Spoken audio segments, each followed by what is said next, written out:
While there is no singular flavor that could be called whiskey, the flavors in whiskey contributed by lactones from wood are common to practically all whiskeys.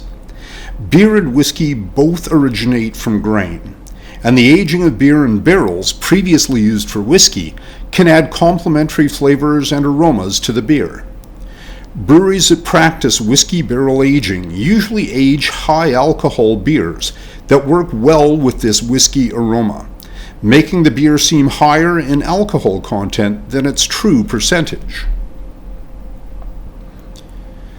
This is predominantly contributed by storing beer in wood barrels previously used for storing bourbon or similar spirits. Lactones are derived from the wood, with the wood variety expressing varying levels of this and other aromatics into spirits and beer during aging. During beer storage in wood barrels, the characteristics of the individual barrel play an active role in the expression of this compound.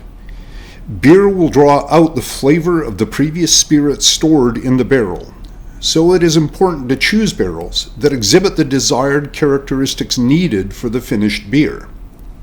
If the barrel is particularly wet, with a lot of entrained whiskey in the interior wood, it will add a lot of flavor and aroma to the finished beer.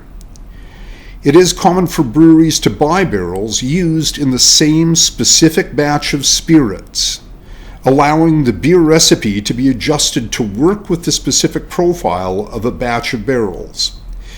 The duration of beer storage in the barrel can be adjusted to increase or decrease the intensity of the aromas contributed by the barrel and spirit previously contained on the wood.